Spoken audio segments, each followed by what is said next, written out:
Welcome to the Real Estate of Things podcast. I'm your host, Dalton Elliott, Daniel Mishin, CEO and founder of June Homes. Thank you so much for joining. Great to be here, Dalton. Great. Love Real Estate of Things podcast, and finally good to be here. Thanks for carving out time to chat with me. And I'm going to kick us off with a deep question here. So let's take it back to our more formative years, say 11 years old. When I was 11, I was an 11-year-old. I went to a summer camp at the Citadel. I was just doing 11-year-old things. You were not doing 11-year-old things. You were doing like 30, 40, 50-year-old things. So when you were 11, you started your first company, which makes me feel like I'm just the laziest weasel this side of the Mississippi. But walk me through being so young and getting that founder title earlier than anybody else I've probably ever met. Oh, that's so funny. By the way, I was doing all the typical things of an 11-year-old, and then there was this basically startup entrepreneurial thing, but actually didn't. I never even thought that it's like me starting a company. It was not like, hey, I'm going to start a company kind of thing. It was like, it just kind of happened somehow. Right. But the long story short is I was a kid growing up, basically regular kid doing regular things. Grew up in Ukraine and basically took my first trip abroad with my mom to Europe. And on our way back to my hometown, we got robbed and we essentially had no money left. And we had 20 euros. And the only thing we could afford, and we were late for the train because we had to file police reports and stuff. Yeah. And because we were we only had so little money, the only place we could actually afford to be in is a youth hostel.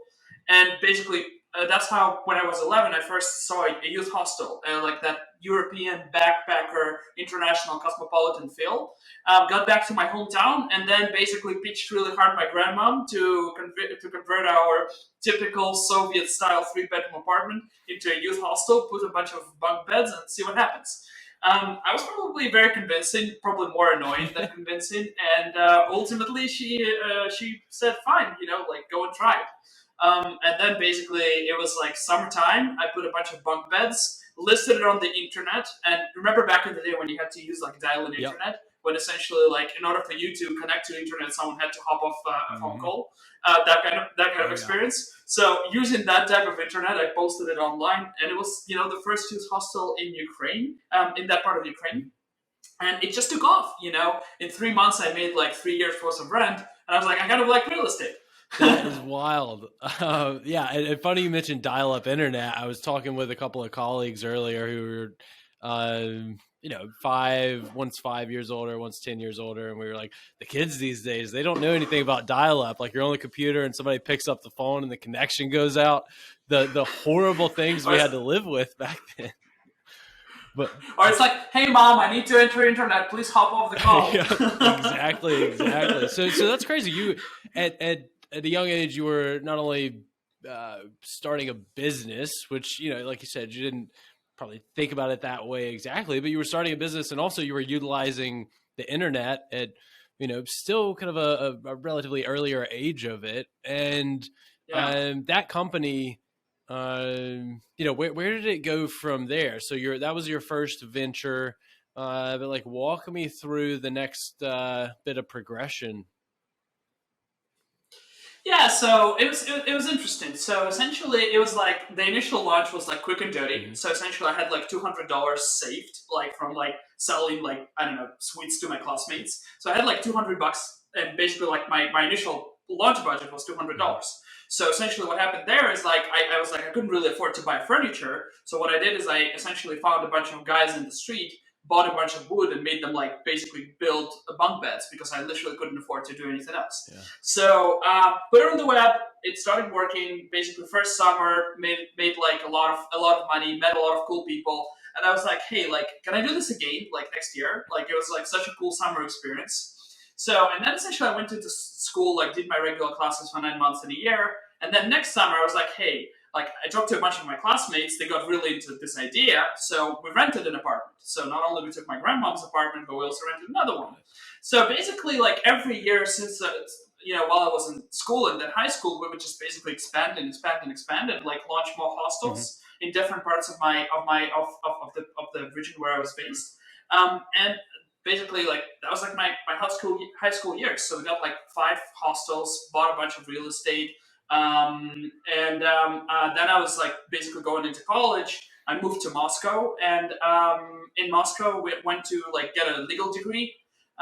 Hated my life, didn't want to study, didn't want to basically go get a legal degree, and essentially, probably 6 months into my college life, I was like, screw that, I'm going back to doing Oh, business. And essentially, like I took that company that existed, reincorporated, and built it properly from there. And I ended up building it until I was 23, at which point I just exited it. And it was, just a complete roller coaster. Almost went bankrupt, then signed a $100 million joint venture with a large Israeli-Russian private equity fund. It was like a whole, like, startup life, up and down every day. yeah, that is a wild ride, and to have that experience at such a young age, incredible. You by the time you were college age, you already had business experience that folks who had graduated college would take years and years and years and years and years to even have the chance to really tap into. So you were ahead of the curve, and that brings us to the fact that you have stayed in this space, right? You have stayed in the real estate space. Not just your whole career, but really like your whole life. And take me to June Holmes, right?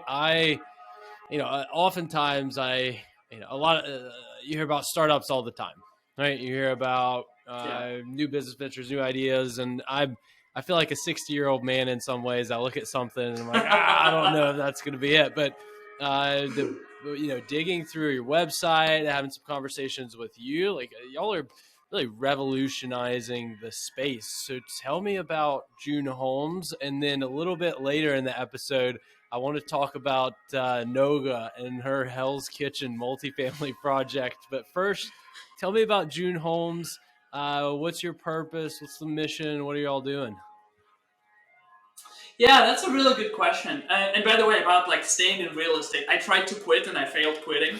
So it's like real estate is just such an amazing, interesting entire universe of things that it's like you could literally do it for your entire life and basically keep learning and keep iterating and keep basically building something that's like newer and better than anything that you've done before. Yeah. So for me, like there was a time when I was like, I'm never going to do this again. I'm going to go and do tech investing. And I've done tech investing for a year, and then I'm like, I actually kind of like the intersection of internet and physical spaces because it's so big. It's such a massive opportunity. It's the single largest asset class in the world. It's where a majority of people store their wealth. It is just such a major, big market that like there are so many pockets of opportunities in it that I feel like you could build multiple multi-billion-dollar companies. Like unicorns are no longer cool, right? Now it's all about decacorns, Yeah. given all the tech valuations that's happening.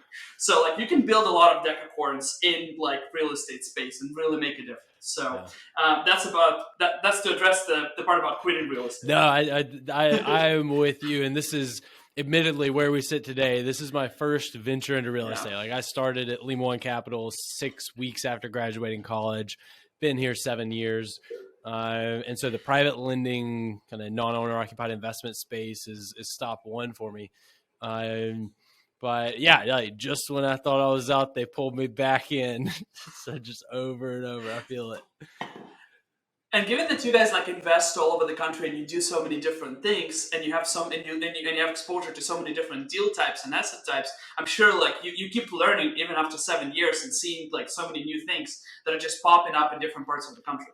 So yeah, endless. Yeah, it's nonstop, and that's one of the more fun, engaging pieces of it, right? I was talking with one of my sales reps earlier, and he's like, "Yeah, every day is different, and like the core fundamentals stay the same, but yeah, you every deal is different, every deal is unique. The winds are constantly changing, right? We've been in a downward rate environment, just historic Right. lows, and really we are at the tip of the iceberg for that to start shifting back in the other direction and up into the right. So that throws a bunch of nuance into the situation now. And yeah, it's fast paced. It's such a broad space, like you mentioned, that if you are in it, you enjoy it.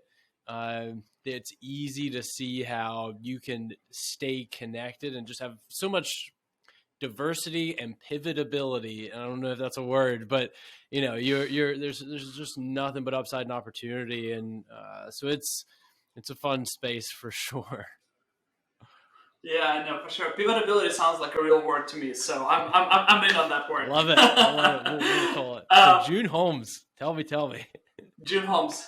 Well, I mean, look, it all started when I came to New York and I essentially tried to be a renter, Mm-hmm. and my experience was just miserable. Like I essentially came from part of the world where I felt like I was already quite successful. I felt like, hey, I have money, I have reputation. It's not going to be difficult for me to rent an apartment. Come on, that doesn't sound that hard. Mm-hmm. How wrong was I? You know what I mean? Like every single detail was so fundamentally flawed. And I was like, hey, like I go online and I'm seeing all those fake listings online. Like basically, it's like a complete mess. There is no predictability. There is no quality. There's no transparency. Photos are misleading. I'm looking at a photo and I'm like, oh my god, this is such a beautiful place. I show up, and it's a shoebox. Yeah. You know what I mean? And basically, like that part, and then like touring those apartments, applying for apartments, requirements. Credit rating that hasn't been updated in the last 40 years, those requirements. Mm-hmm. 40-time rent to income ratio based on 1937 studies, and we live in 2022, and like the whole idea just doesn't really make sense anymore. It's some guy who calculated that number 80 years ago in a completely different economic cycle that doesn't account for freelancers, gig economy, people making money from multiple different sources at the same time, people being much more global than they have been in the past. So to me, like when I essentially came here and I experienced the product as a renter, I was just blown away by how bad it is. Yeah. I just like every single part about it was terrible. So the question was like, how do you fix this experience for consumers and do it in a way that's scalable, and do it in a way where you can do it without actually raising prices? Because for us, as what was really interesting for me is that there is a whole luxury market. There is luxury housing market, there is corporate housing market, there is furnished rental market that is way overpriced compared to basically local apartment rentals that traditional consumers are dealing with. So what really was interesting to me is how do you fix apartment renting? How do you create a new way of renting apartments without charging the premium to majority of consumers, given how price sensitive consumers are? So essentially, we are a managed marketplace. We have two sides of our marketplace. We have landlords and tenants. So the tenant side, June Homes essentially has built a brand with three core pillars. Pillar number one, flexibility. Any apartment is available between 1 to 18 months. Complete flexibility on the duration. The longer you stay, the cheaper it gets. Got it. Customization. Every apartment can be rented furnished, unfurnished, or partially furnished. Tenant goes to the website. Right on the website, they can pick how they want their apartment delivered. On the day of their move-in, they get that apartment delivered the same way that they have selected right on the website. And three, complete focus on being extremely customer centric and building extremely good customer service for tenants. Every single part about the process is reinvented in June Homes compared to traditional market. You go online, you find an apartment, you always see photos, videos, 3D tours, video walkthroughs, owner's description that say what are the pros and the cons of each apartment. If you want to book a tour, you can book a virtual consultation, video call with our representative within 15 minutes when someone is going to walk you through the apartment, explain to you the floor plan, and walk you through the neighborhood, answer any questions. Application process, instead of going and looking for a printer and a scanner to basically scan your pay stubs, which, where do you even get a scanner these days? People don't print things anymore. No one knows where to go and print them. Nope. You open an app, one June Homes app, you take a photo of your pay stub, and you know exactly how long it's going to take for us to approve your application. There is a timer that says your application will be approved within 3 hours, no matter what, 24/7. Like things that we as consumers are so used to everywhere else outside of real estate, we're bringing to real estate. Yeah. When you submit a maintenance ticket in June Homes, you essentially go online, you hit one button in your app, and you know exactly which state your ticket is at. Ticket was assigned to a maintenance vendor. Maintenance vendor is commuting. Here's the maintenance vendor on the map commuting to your location to fix your pipe, which is going to happen in 3 hours from now. Here's a photo of a completed job. Please rank it 1 to 5 stars. Things that we are used to, and the mechanics that we're used to as consumers, when we order food, when we travel, when we order transportation, when we purchase things online, we're bringing those same mechanics and applying them to real estate in a scalable and cost-efficient manner, and building a lot of technology to basically streamline it and make it financially efficient. So that's the tenant side, just extreme focus and providing great customer service. much higher customer satisfaction rating, much higher tenant renewal rating because of all of that. So that's one side of the marketplace. The second side of the marketplace are landlords. And essentially what we realized is that most of our landlords are mom and pop landlords. They're very traditional, smaller landlords that own 1 to 3 buildings. And what we realized is that those landlords are really forced with a hard choice. They either become a full-time landlord and they give up their idea of using real estate as a passive source of income, and they have to pick up phone calls at 4 a.m. They have to go and basically make repairs. They cannot travel because, what if something breaks? Like, what am I going to do then? Yep.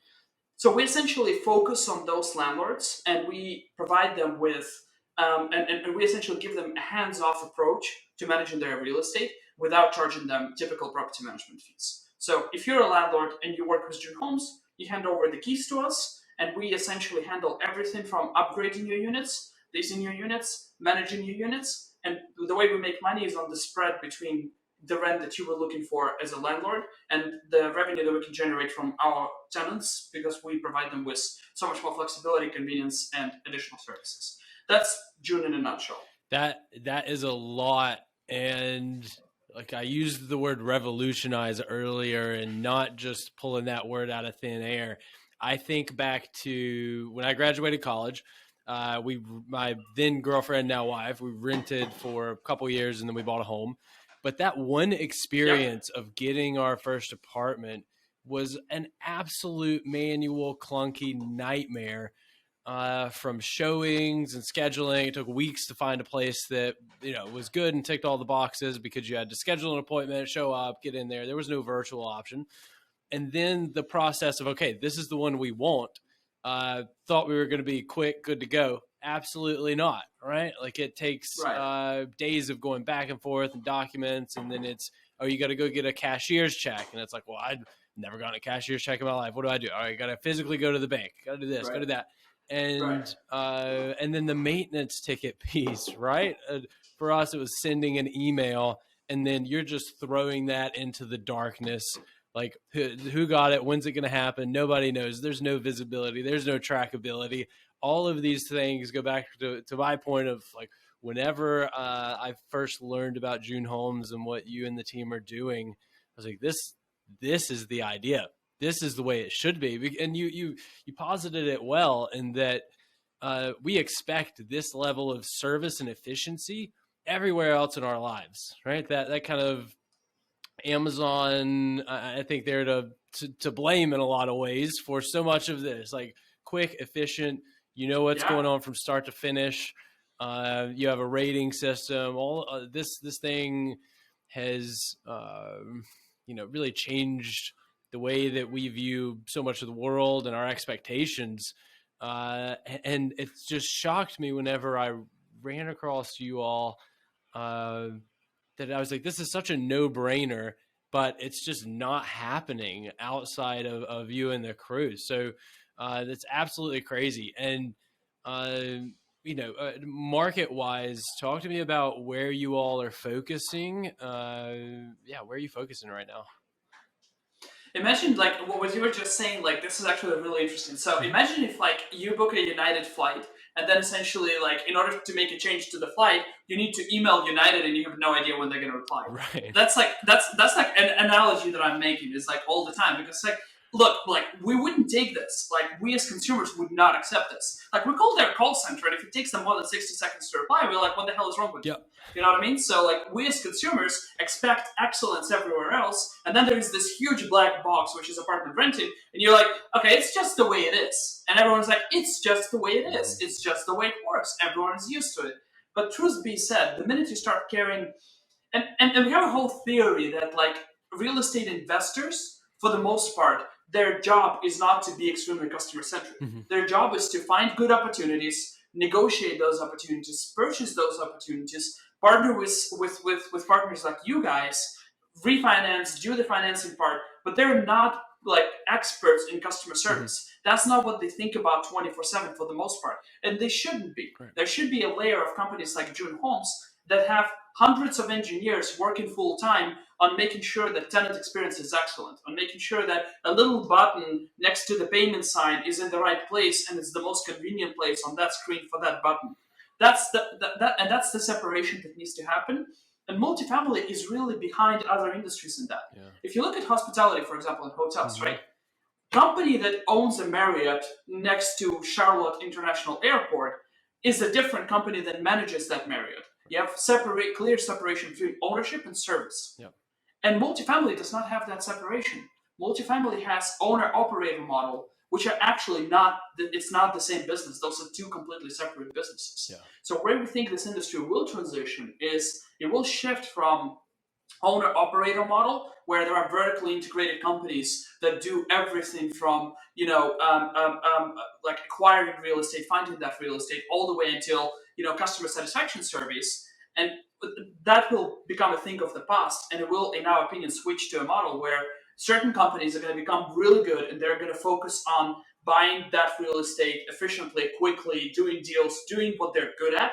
And then there is going to be a layer of companies like June Homes that are excellent in providing customer service, that can increase your rents by providing better customer service, that can increase your tenant extension rate by providing better customer service, that can decrease operational costs by dispatching jobs more efficiently to different vendors versus having a super sitting idle at the property and doing nothing for most of the day, or having a leasing manager sitting at the property and doing nothing most of the time. 90% of the time, those resources are idle. If you look at a larger building and you have a leasing manager there, they're not doing anything most of the time except occasional tours that most of them happen at the same time during the day, peak hours after work.